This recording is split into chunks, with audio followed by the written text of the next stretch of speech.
Telecurso 2000, um programa de educação do Sistema Fiesp e da Fundação Roberto Marinho. Olá, eu sou João Pedro Rezende, juntamente com meus colegas Lucas Sanches, Drummond e Siddhartha Júnior, Wagner Matos e Joaquim Perpétuo, apresentaremos um breve seminário a respeito do concreto protendido. O desenvolvimento do concreto armado e protendido deu-se a partir da criação do cimento Portland na Inglaterra em 1824. Nos anos que se seguiram, os franceses e os alemães também começaram a produzir cimento e a criar várias formas de melhorar a capacidade resistente do concreto. Em meados do século XIX, já se conhecia mundialmente a possibilidade de reforçar elementos de concreto através de armaduras de aço. Em 1855, foi fundada a primeira fábrica de cimento Portland alemã. Ainda em 1855, o francês Lambeau patenteou uma técnica para a fabricação de embarcações de concreto armado. A partir de 1866, outro francês, Manier, começou a fabricar vasos, tubos, lajes e pontes utilizando concreto com armadura de aço. Nessa época, as construções de concreto armado eram desenvolvidas em base puramente empírica. Ainda não se conhecia claramente a função estrutural da armadura de aço no concreto. Foi em 1877 que o americano Hyatt reconheceu claramente o efeito da aderência entre o concreto e a armadura, após executar vários ensaios com construção de concreto.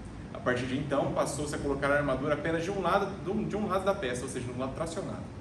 A primeira proposição de pré-tensionar o concreto foi anunciada em 1886 por P.H. Jackson, de São Francisco, nos Estados Unidos. No mesmo ano, o alemão Matthias Koenig desenvolveu um método de dimensionamento empírico para alguns tipos de construção de concreto armado, baseado em resultados de ensaios segundo o sistema de Menier. No final do século XIX, seguiram-se várias patentes de método de proteção em ensaios sem êxito. A proteção se perdia devido à retração e influência do concreto, desconhecidas naquela época. No começo do século XX, Murch desenvolveu a teoria iniciada por Koenig, endossando suas proposições através de inúmeros ensaios. Os conceitos desenvolvidos por Murch constituíram ao longo de décadas, e em quase todo o mundo, os fundamentos da teoria do concreto armado e seus elementos essenciais ainda são válidos. Por volta de 1912, Koenig e Murch reconheceram que o efeito de uma proteção reduzida era perdido com o decorrer do tempo, devido à retração e deformação lenta do concreto. Em 1919, Hartstein fabricou na Alemanha painéis de concreto protendido com cordas de aço para piano, que são cordas de alta resistência. Em 1923, Dill, do estado de Nebraska, nos Estados Unidos, reconheceu que se deveriam utilizar fios de alta resistência sob elevadas tensões para superar as perdas de proteção. Em 1929, Eugène Freyssinet, da França, já havia empregado a proteção para reduzir o alongamento de tirantes em galpões com grandes vãos. Em 1928, Freyssinet apresentou o primeiro trabalho consistente sobre o concreto protendido, reconhecendo a importância da proteção na armadura das construções civis. Freyssinet pesquisou as perdas de proteção produzidas pela retração e deformação lenta do concreto, reconhecendo que só é possível assegurar um efeito duradouro da proteção através da utilização de elevadas tensões no aço. Foi uma das figuras de maior destaque no desenvolvimento da tecnologia do concreto protendido. Inventou e patenteou métodos construtivos, equipamentos, aços especiais, concretos especiais, entre outras coisas, contribuindo de forma muito expressiva para o desenvolvimento do concreto protendido. Em vários países começaram a surgir comissões, comitês, institutos para concreto armado, envolvendo representantes dos serviços públicos, da indústria, da construção civil e de entidades científicas. Esses órgãos contribuíram muito para a evolução da construção com concreto armado e protendido, através da pesquisa e do desenvolvimento de novas formas de construção. A partir de 1949, o desenvolvimento do concreto protendido se acelerou.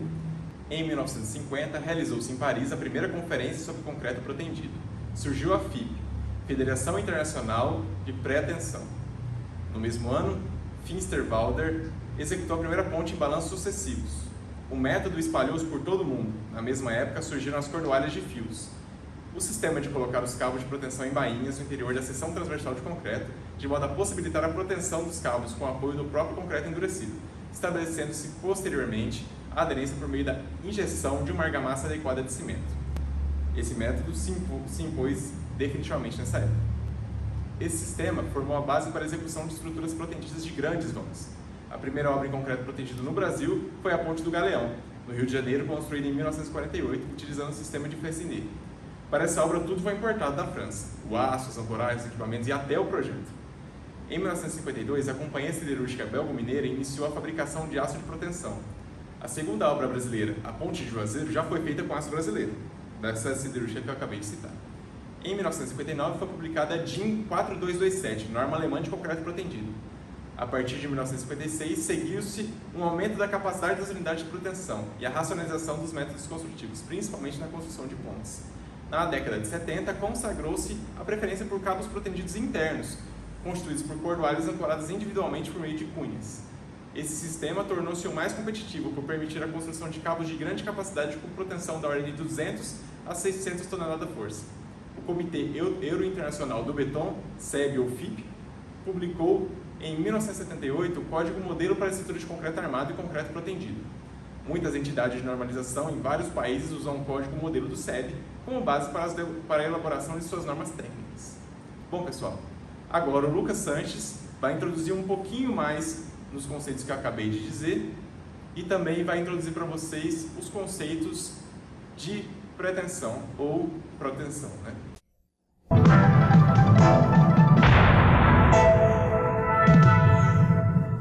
Bom dia, pessoal, meu nome é Lucas. Eu vou falar sobre o que é a proteção.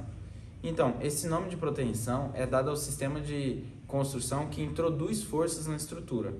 Essas forças são aplicadas em fios, barras ou cordoalhas, todos esses materiais sendo de aço. Esses fios são ancorados em suas extremidades. Por quê? Para comprimir o elemento em que esses fios se encontram.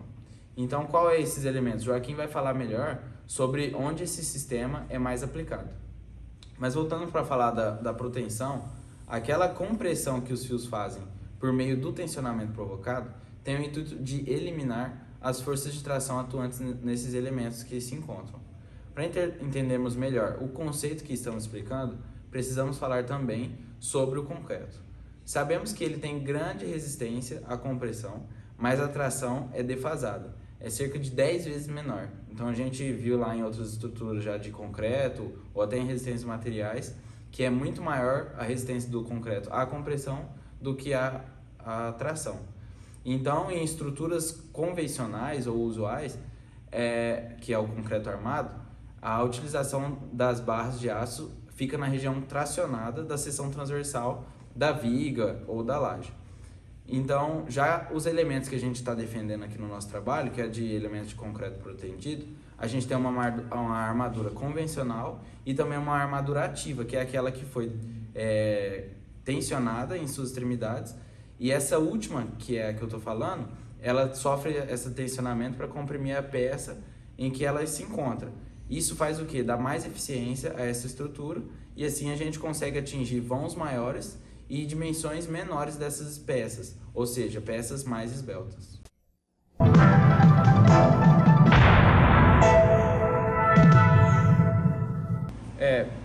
Dando continuidade, agora eu vou falar sobre os tipos de aplicação da proteção no concreto.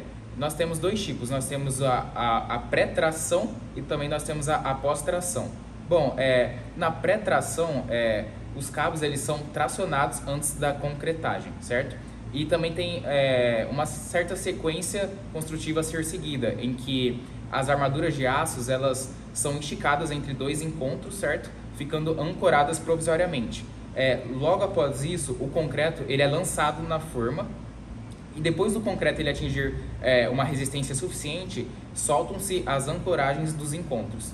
E por fim, a força de proteção ela é transferida por aderência entre o concreto e o aço. Bom, agora eu vou falar sobre a pós-tração, certo? Na pós-tração, o que acontece? Os cabos eles são tracionados após a cura do concreto, certo? Então o que vai acontecer? O concreto ele vai ser moldado e deixado endurecer com bainhas ou cordoalhas posicionadas, certo? Logo após isso, os cabos de aços eles são colocados no interior das bainhas e após o concreto ele também atingir uma resistência suficiente, os cabos eles são esticados pela extremidade e até atingirem certo alongamento desejado. E após isso, os cabos eles serão ancorados nas faces. Bom, pessoal, prosseguindo o que o Lucas falou, eu vou dar continuidade aqui na parte de desenvolvimento. Eu vou falar um pouco sobre as características do processo de proteção e eu vou começar a falar sobre as técnicas e os materiais. Aqui nós temos o aço de elevada resistência, em que ele vai proporcionar melhores propriedades mecânicas, certo? Nós também temos a armadura de proteção, em que ela vai introduzir as forças de compressão na peça, melhorando e aí dando ainda mais eficiência. Depois disso, nós também temos as cordoalhas, em que elas são os fios de aço que se entrelaçam em forma de hélice. Também temos as questões das bainhas, em que elas são usadas nesse tipo de proteção e tem como principais funções possibilitar a movimentação das cordoalhas durante a operação da pré-tensão, e também temos a questão da ancoragem. Bom, a ancoragem ela pode ser dividida em ativa e passiva. A ativa é aquela em que a armadura ela sofre a proteção e é ancorada na peça de concreto, logo após ser tensionada. E a ancoragem passiva é aquela que já está ancorada no concreto sem receber uma tensão direta. E por fim nós também temos a questão do macaco hidráulico, cuja a função dele é tensionar a cordoalha.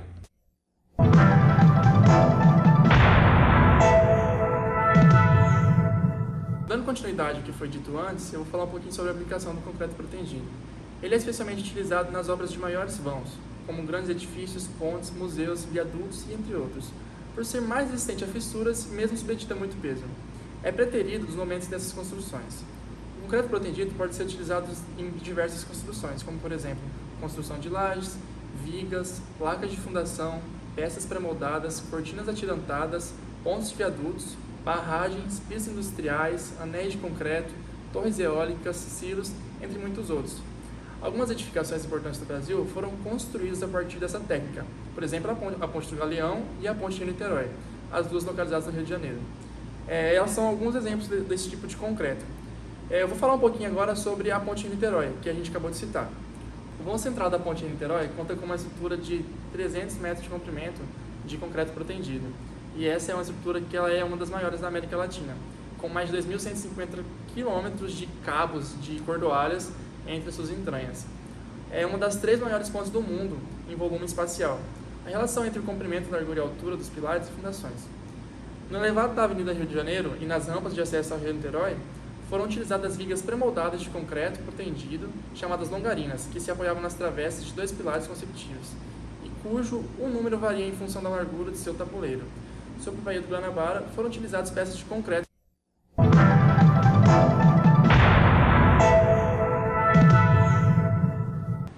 Dando sequência à nossa apresentação, vamos falar agora acerca das vantagens e desvantagens do concreto protendido.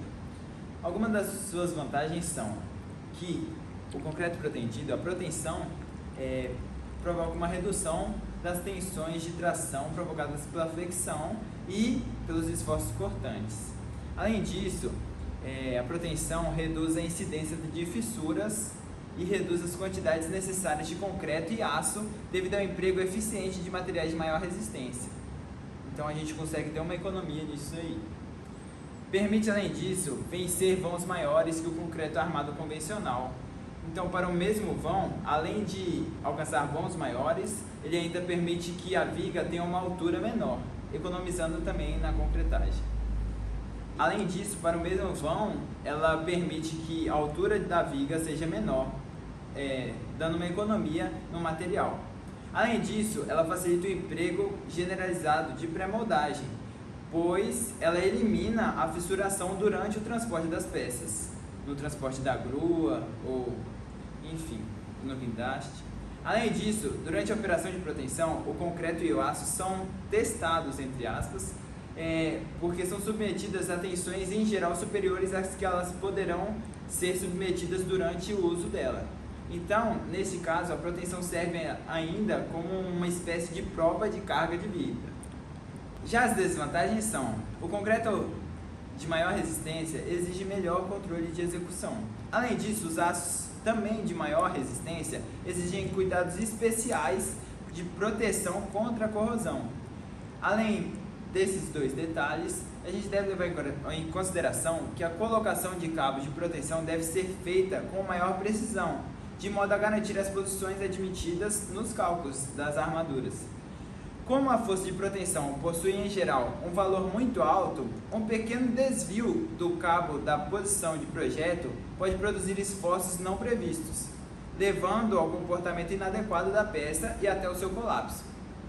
As operações de proteção exigem equipamento e pessoal especializados, com controle permanente dos esforços aplicados e dos alongamentos dos cabos. De um modo geral, as construções protendidas exigem atenção e controles superiores aos necessários para o controle do concreto armado comum. Então, pessoal, esse é o nosso trabalho. Espero que vocês tenham gostado, né? Se ficou alguma dúvida, estaremos à disposição para tirá-las. E até a próxima!